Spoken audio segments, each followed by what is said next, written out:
పరిశుభ్రత, దేశ భద్రత, ఆరోగ్యమే మహాభాగ్యం.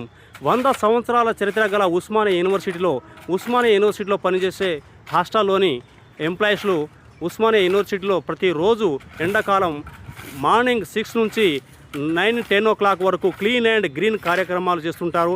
ఇక్కడ విద్యా వాతావరణాన్ని ఇక్కడ క్లీన్ అండ్ గ్రీన్, పొల్యూషన్ లేని యూనివర్సిటీగా, ప్లాస్టిక్ రహిత యూనివర్సిటీగా ఇక్కడ హాస్టల్లో పనిచేసే అమ్మలు మరియు ఇక్కడ జెంట్స్ అందరూ కలిసి ఇక్కడ ప్లాస్టిక్ అనేది లేకుండా, వ్యర్థ పదార్థాలు లేకుండా ఉస్మానియా యూనివర్సిటీ మెయిన్ లైబ్రరీ, ఇక్కడ విద్యా వాతావరణం, అద్భుతమైన గాలి నీరు వాతావరణం, స్వచ్ఛమైన ప్రదేశంలో ఇక్కడ చదువుకునే వాతావరణంలో పొల్యూషన్ లేకుండా వ్యర్థ పదార్థాలు తొలగించడం మరియు ప్లాస్టిక్ ఏరివేత తీసివేయడం, ఇలాంటి ఆహ్లాదకరమైన వాతావరణాన్ని సృష్టించినందుకు ఉస్మానియా యూనివర్సిటీ వైస్ ఛాన్సలర్ గారికి ధన్యవాదములు.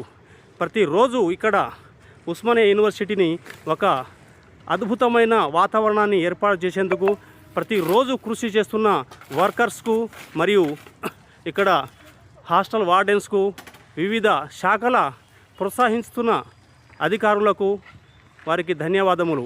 ఇలాంటి వాతావరణం ఉంటే విద్యా వాతావరణం బాగుంటుంది మరియు ప్రపంచంలో పేరు పొందిన ఉస్మానియా యూనివర్సిటీ అద్భుతంగా ఉండాలని, విద్యార్థులు మంచిగా చదువుకోవాలని, ఇలాంటి వాతావరణం ఉంటే, పొల్యూషన్ లేని వాతావరణం ఉంటే ఆరోగ్యాలతోటి పిల్లలు, ఉద్యోగస్తులు చాలా సంవత్సరాలు జీవించి మంచి జీవనం సాగిస్తారని నేను తెలియజేస్తున్నాను. ఇట్లు doctor Venkat Nayak, rock artist. చూడండి వ్యర్థ పదార్థాలు ఎంత ఉన్నాయి.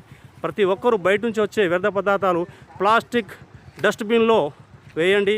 అందరినీ సహకరించండి. ఉద్యోగస్తులను, విద్యార్థులను సహకరించండి. అవుటర్స్. Thank you. ఇట్లు డాక్టర్ వెంకట్ నాయక్.